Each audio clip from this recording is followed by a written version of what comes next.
I know they're gonna come for me like they always do. America is overrated. Hmm. Go Google that word. America is overrated. I know it's some people's dreams to come to this country.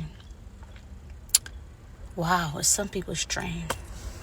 Wow, some of our dream is to leave this country. Hmm.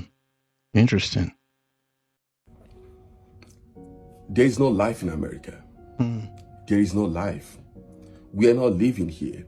We are just existing. Hmm. How can a normal human being work from Monday to Monday just to pay bills? Hmm. And some people even have like 2 to 3 jobs just to pay bills. We don't sleep here in America. We only nap. I can't remember the last time I slept 8 hours straight. No. 2 hours, 3 hours. At most 5 hours. There's no life here. You don't even have time to sit down and eat as a normal human being. No. You don't have that luxury time. You go to drive through, order your food, drive, pick your food, bring your food in your car and eat while you drive to work. Is that a life? There is no life here. We are not living. We are just living like AI. We are normal human beings, for God's sake. You said we're living like AI. We're robots. I can empathize with what he's saying. I think it's the reality of most Africans or anyone else from a different country who come from a community-based environment to a workaholic environment. America is built on being a workaholic. The system in the United States is built on being a workaholic.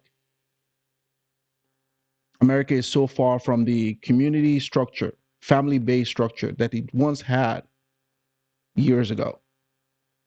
So what he's saying is, I would even say it's the concerns of most Africans who come from a very communal environment. We work in Africa too, yes. We work 8 hours, 8 hours a day in Africa. But what makes Africa different from the United States is that there is a community, a family structure that understands, right, your work system. So the family supports the work system, not the work system supporting your family, if that makes sense. So if you were at work and you had an emergency situation with your family, your boss will understand this and say, okay, go ahead and take care of that. Go ahead and take care of that. And then come back to work. In the United States, they have a system, where they let you off work, but it's immediately deducted out of your paycheck, right? It's deducted out of your paycheck. It's time bank that you have that's allocated to you that's immediately deducted out. So even that, okay, if I have family emergency, I can only be gone for so long because this work system needs me to be back there. Otherwise, they'll start deducting that out of my paycheck.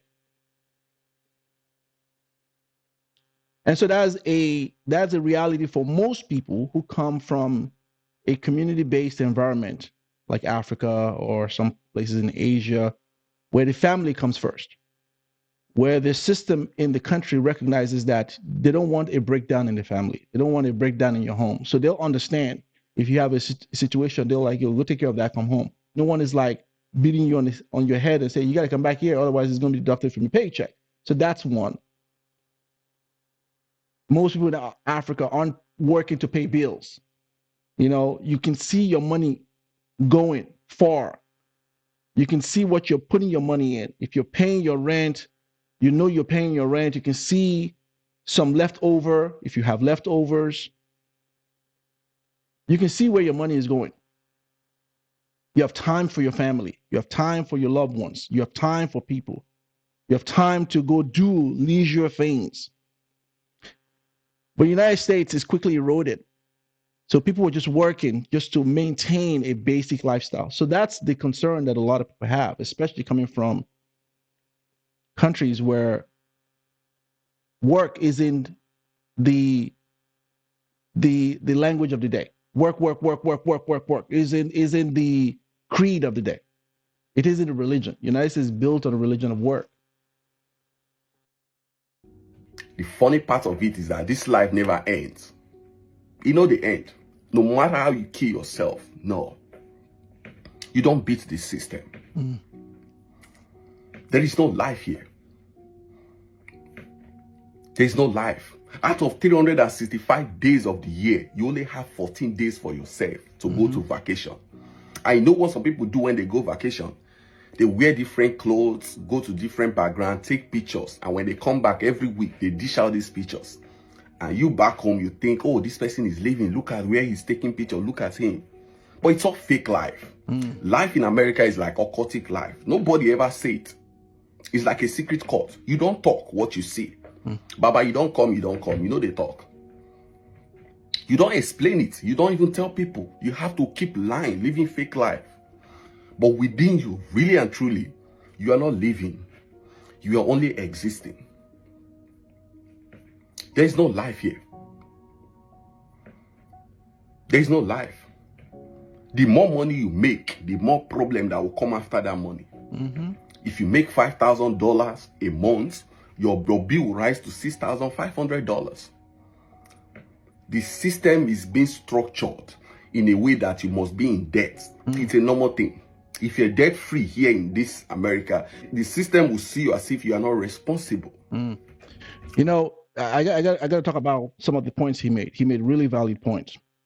I, for one, I'm not really bothered that much with the work culture the United States has created. That doesn't bother me. There are two things that bothers me with the United States, and I'll talk about it later on in this video. I'm not so bothered by that, even though I think it's crazy. The whole work thing. It's a crazy culture. It's almost starting to become like Japan, where people are, the number one killer in that country is suicide and death by work. I think that's how they call it over there in Japan. Overworked. So that's their system. I don't have a problem with that. I think that if you go to a country, any country, you just have to understand what their system is. And if that's their system, that's their system. That's not the part that bothers me. He did also make a point in terms of the debt. United States is built on debt. That's a fact. The country penalizes you for being debt-free, rewards you for being in debt. If you want to know what I mean by that, pay off your credit card bills and see what happens. Pay off your credit card, right? And don't use your credit card and see what happens. You're going to get penalized on your credit report. You're going to lose 20-something points on your credit report. I know this for a fact. I teach a class every last Sunday on how to build your credit score on this. I know this for a fact. They reward you for being in debt and penalize you. So that's true, what he's saying. He's also right in saying that you can't beat the system. It's their system. It's a system. That's not the part that bothers me with the United States. I'll talk about the part that bothers me with this country. There are two things in the United States that bothers me with this country. And their system of work is not one of them. I was doing well back home. I had my shit together back home. I was living large until my wife started telling me about her American dream, that we must move to America or I stand a chance of losing her. I had to sell whatever I had back home, all my property, to come to America just to start afresh. Coming to America has been... See, that's a problem already. Why would you sell your stuff back home where you were living and doing very well? According to him, he had everything. He had all his shit together back home. Why would you sell all of that to come to a country and start all over and to become slave to the system? That doesn't make any sense to me. Why would you do that? That to me is a backwards way of thinking, and that to me isn't smart. If you are in your country and you are stable, you are paying your bills, you have something you're doing to support your family, the idea of leaving that and going to another country and starting all over because of the glitz and glamour that you see on TV, to me, that's not smart.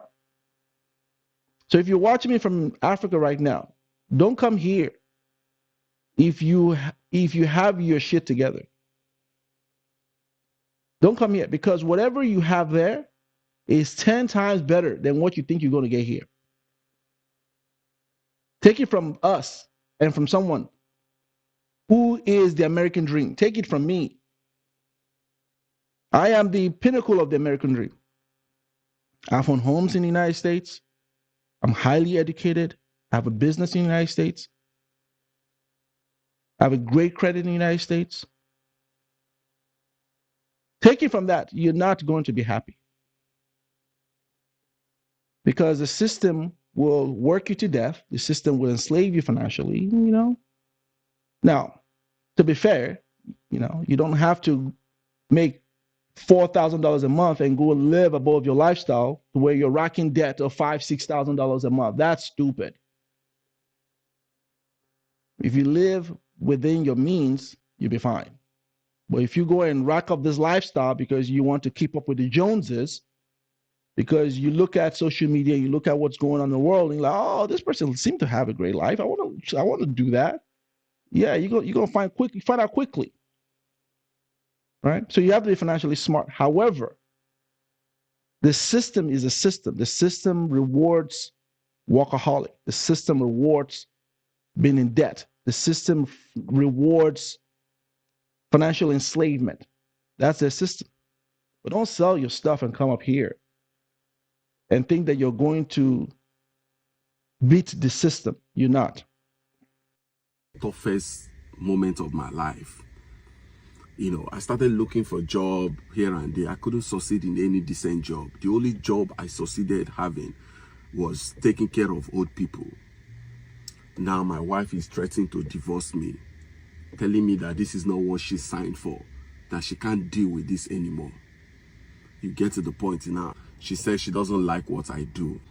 Going back, I can't even go back home now because I don't even have anything back home. I literally sold all my property back home to come to America. That's sad. That's really sad.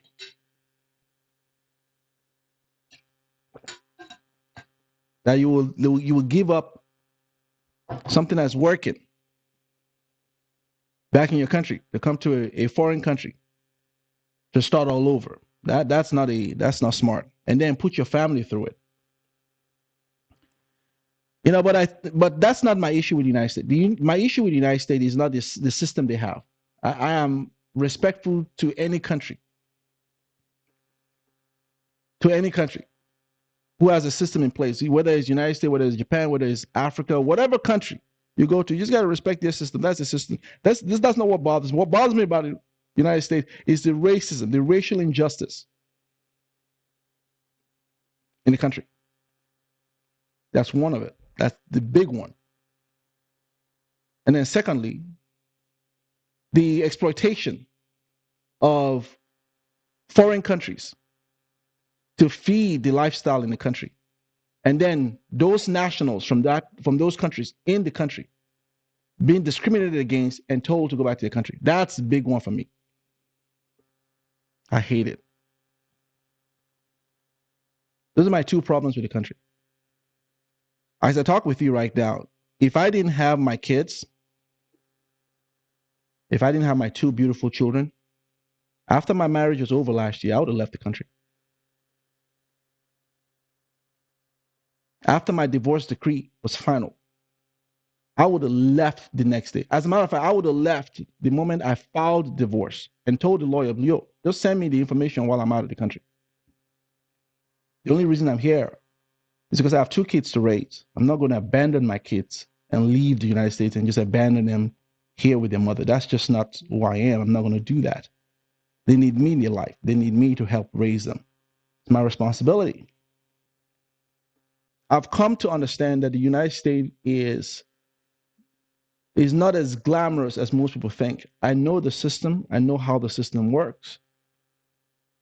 I know the corruption in the system, just like the credit system. I know that corruption in there. I know the corruption in the banking system. I know the corruption in the housing system. I know how that the homes and the houses that most people think they own, they don't, because the United States has a system and it has a thing called the sovereignty of the soil, which prevents you from owning your house So the sovereignty of the soil essentially is whoever owns the land the property is on owns the property. And who owns the land? The government, which is why property tax are assessed on all properties. And whether you pay your house off on a 15-year mortgage or a 30-year mortgage, you don't really own the house. You default on that property tax, the government will come and take your house. That is a corruption. That is a system that a country put in place.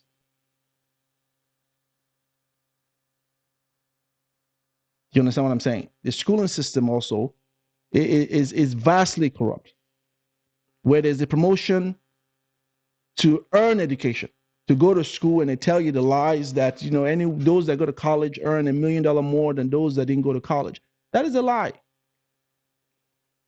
Think of someone who went to grad school, who's highly educated. That's a lie, because the university system is far behind from what the skills you need to tackle today's job market, or any job market in any era, any period in time. The school systems are vastly behind. They don't teach you what you need to learn financial literacy, the skill set that you need to survive every day. They don't teach you that. They give you fluff, take you from someone who has an MBA. Most people in their degree field aren't working in their field. Most people who go to college because it's become very sexy. They bombard us with the information. Go to college, and people rack up this debt.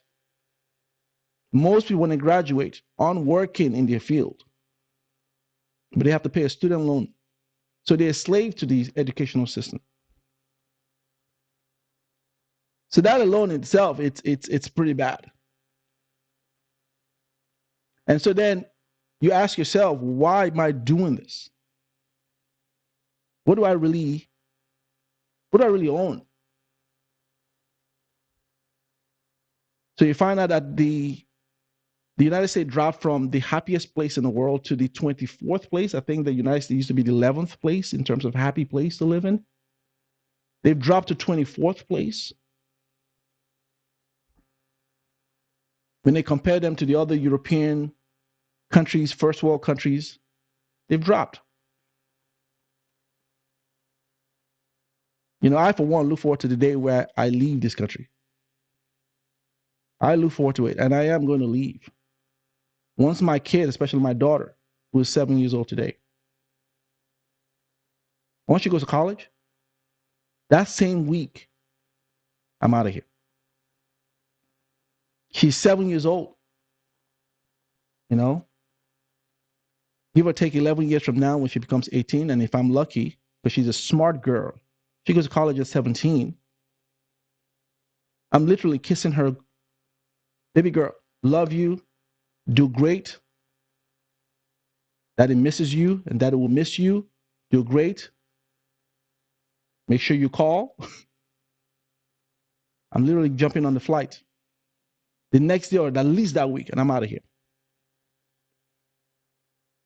You couldn't pay me to stay in the United States. You could not. The way I'm feeling right now, and I felt for a long time, it's just not a feeling that I've had the last year or two. I've had this feeling for at least 7 years. And like I said, if it weren't for the fact that I have kids from my previous marriage, I would have left. And I would have left that same week that the divorce is over. There's nothing in the United States that's glamorous for me. Nothing. I've set my kids up. My kids will never work a day in their life. I've done what I need to do as a father to secure their future. I've set up trust funds for them. They'll be trust fund babies. If I pass away today, my kids will be millionaires. They won't have to work a day in their life. So as a father, I'm happy about that. I'm good. But in terms of me going through the hell on earth and then having to watch my kids now starting to experience that, it's disheartening. My son the other day came back from school and was telling me about how a teacher in his school, he's 10 years old. the 4th grade. He's going to go into 5th grade. A teacher, a white teacher in a school, did a racial behavior, and I have to sit with my son and speak to him about it and make him feel good about himself. That's a conversation that I remember my father doing for me at the age of 10. I don't think anyone in Africa has had their parents sit with them and say, hey, let me talk to you about racism. Let me teach you how to navigate this whole racism thing. That's the part that's the biggest one for me. And it's really upsetting to see my 10 years old, innocent, beautiful boy, well-behaved, the best in his class. My kids, thank God for the kids I have. I couldn't ask for better kids. My kids are the best. I get kudos every time I take them out. How well my kids are behaving. And how well my kids are. Smart. And to have someone in his school, a teacher, who he's supposed to trust, someone who's supposed to protect him while they're in their custody, behave that way towards him. Of course, I wasn't going to keep quiet. Of course, it was something I took up with the principal. But for me as a father, a black father, to know that I went through all of this stuff, which was a shocker for me when I came to the United States, and it's a shocker for most of us when we come to this country, especially you come from Africa, you don't experience racism. And no, tribalism is not the same. For those of you who want to use that and say in your country there's tribe, no, it's not the same. No one is discriminating against you based on the tribe that you're coming from. No one is denying you housing, jobs, education, looking at you funny when you move to a certain look because you come from a tribe. No, that's not the system in that country. And making you feel less not because you come from a tribe. No. So no one experiences it in that on that level. So it's a thing that bothers me more. And more so because my kids are having to grow up in that system.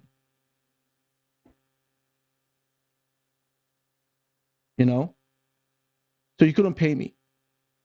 And I'm raising my kids with their African spirit and African heritage to love the African heritage, to love who they are. Largely because when I leave out of here and get out of here and they go through college, hopefully, and my hope is that they would just like, I want to get out of here. But they have their mother here. So I wouldn't want them to abandon their mother. I wouldn't promote that. I wouldn't encourage that. Of course not. But my hope is that they will be in love with Africa, right? Much more than they're in love with here. Because it's a reality that most of us get to face. I'm of the big opinion, Africans should stay in Africa and white people should stay here. I'm all for that. I'm all for nationalism. That's what white people like to promote. I'm all for that. I'm like, stay in your area.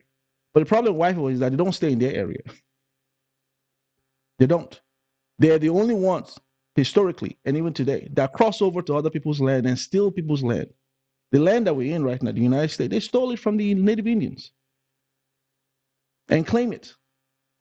The guy in the office today, right, President Trump, who is beating his chest about his parents came from Germany. They were not indigenous to this land, but they will come up here and they will beat their chest and tell everybody else to go home while they're robbing other people in their countries to survive in their country. That's my big one with the country. It's hypocrisy.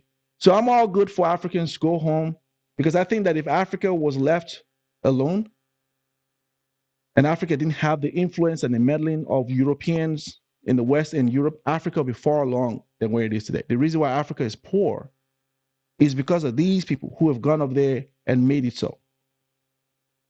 So if Africa was left alone, I think Africa will be way better. No African will ever be in the East or the West. No African.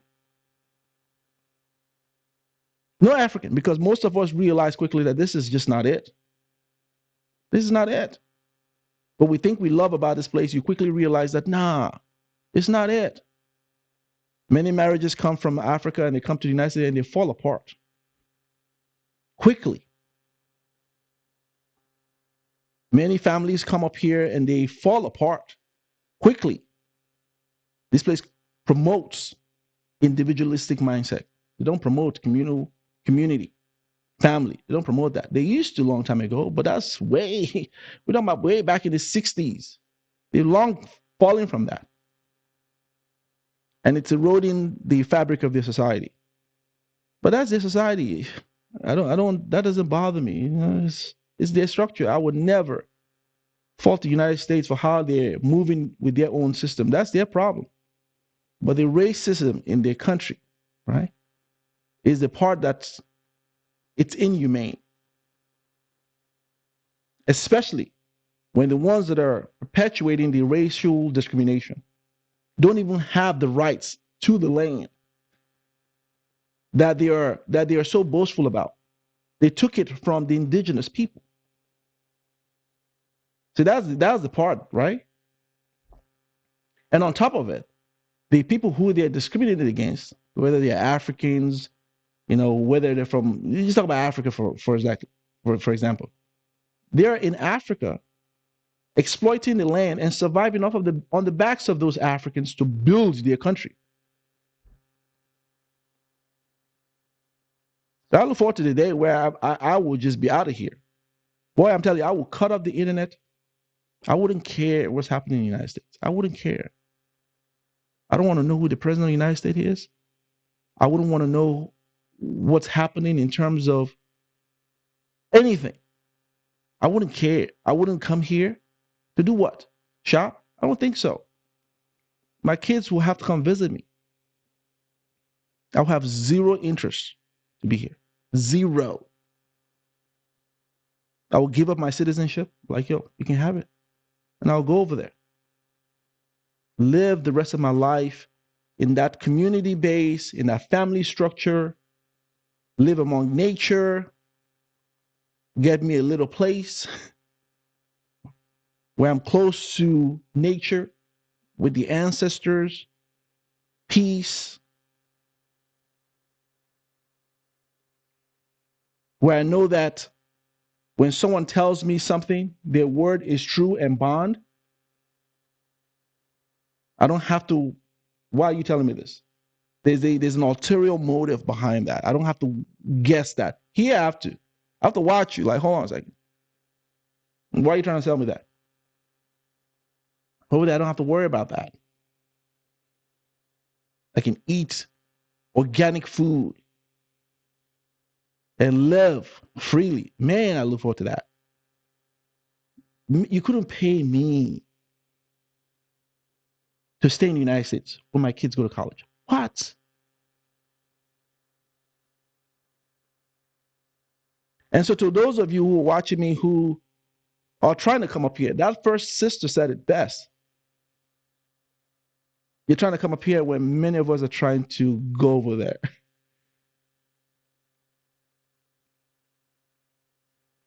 You stay over there. Stay over there. What you have, you own it. You own the house in your country. So when you buy a house in your country, you own the property and you own the land. You're not going to own it here.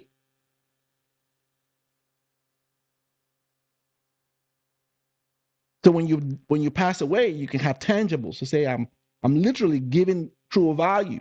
I'm giving my kids. You can literally say I'm literally passing the assets to my kids. You can't say that here. You know, a lot of people think that they're going to pass down the house to their kids. They pass in debt. And even if they pay it off, the house 30 years from now with inflation isn't worth what you bought it. That's a conversation for another time.